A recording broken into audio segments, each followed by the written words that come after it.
Bonjour à tous, j'espère que vous allez bien.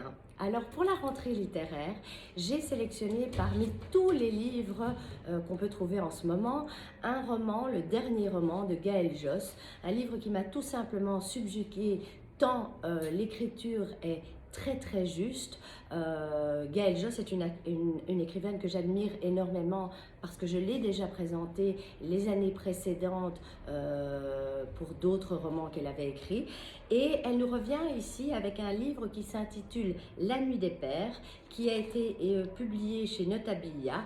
Et comme la couverture l'indique, c'est un livre qui est très sombre, qui parle de relations complexes d'une famille où souvent, je dirais, le silence a pris le dessus sur la parole et bien entendu, ce sont des relations complexes, difficiles entre les différents membres de cette famille que Gaël Josse va nous raconter. Alors, juste quelques mots sur l'écrivain parce que c'est un écrivain, comme je vous le disais, que j'admire énormément et qui a écrit énormément de livres qui méritent le détour.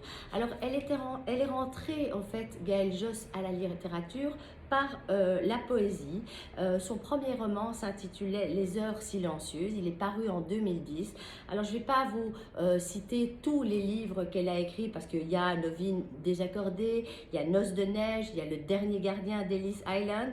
Il y a un livre que j'avais présenté il y a quelques années, Une femme en contre-jour, qui est tout simplement une biographie superbe de Viviane Maier, la célèbre photographe qui en fait est morte tout à fait, qui n'a jamais été connue de son vivant, qui a connu une véritable vie de solitude, de pauvreté et qui finalement, dont le travail n'a été découvert que longtemps après sa mort.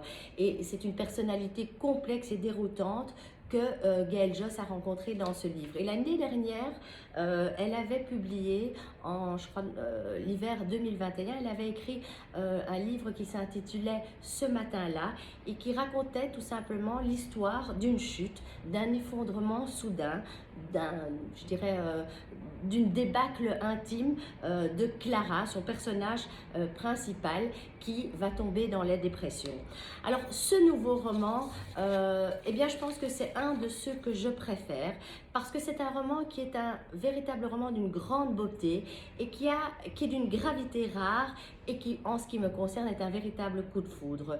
Et j'ai envie de parler de cette histoire parce que c'est vraiment une histoire qui se déroule entre trois personnages. Un père bourru qui a été froid pendant toute sa vie et distant avec ses deux enfants et ces deux enfants, Olivier et Isabelle, tous les deux qui ont souffert finalement de ce père qui a toujours été très dur avec eux. Et c'est un trio qui finalement a mal évolué parce que la mère est décédée et ils ont tout au long de leur existence, eh bien, ils ont eu beaucoup de mal à parler. Le père est un homme qui ne s'est jamais confié, qui ne s'est pas véritablement aimé et qui souvent a fait mal à ses enfants. Et donc, l'histoire commence tout simplement parce qu'on sent très vite le malaise qui se propage dans le livre.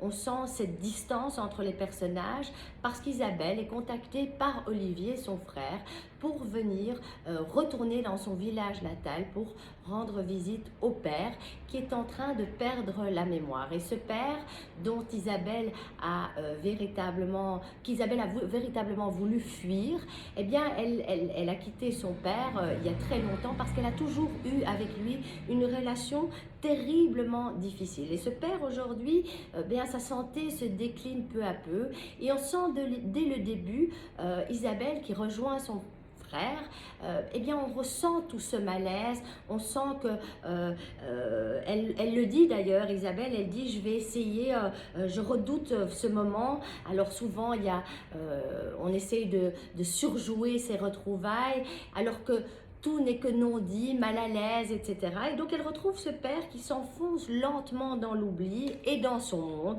Et le problème, c'est que Isabelle, comme je le disais, elle s'est enfuie de son père. Son père est un randonneur, est un homme qui aime la montagne, est un guide montagnard et qui finalement a voué toute sa vie à la montagne, cette grande montagne silencieuse qui l'a carrément englouti et quelque part, Isabelle a fui ce monde pour se lancer dans tout à fait une autre carrière, puisqu'elle va travailler avec, c'est ce qu'on lira dans son livre, elle va se lancer surtout dans les films marins et océanographiques.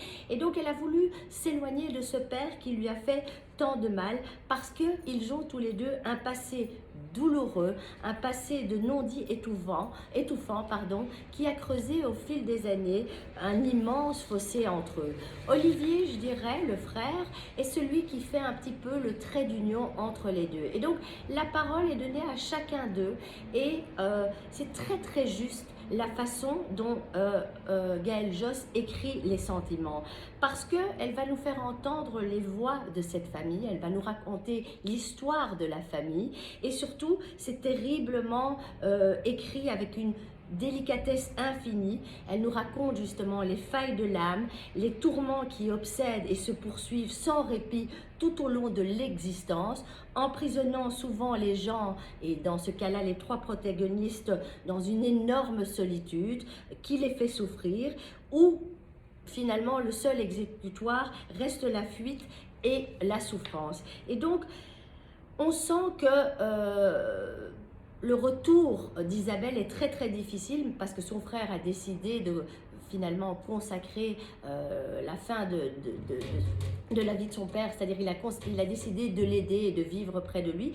Isabelle, elle retourne finalement dans ce lieu, c'est-à-dire sa maison familiale, dans cet espace, dans cette ambiance qui l'a fait tant souffrir, et on sent que l'écriture nous rend parfaitement bien compte de cette atmosphère pesante, lourde, et aussi ce retour aux sources des souffrances enfantines. Alors, je dois dire que la psychologie, la façon dont Gaëlle Josse écrit, c'est pour ça que j'aime beaucoup, parce qu'elle est très très fine dans le rendement psychologique des personnages.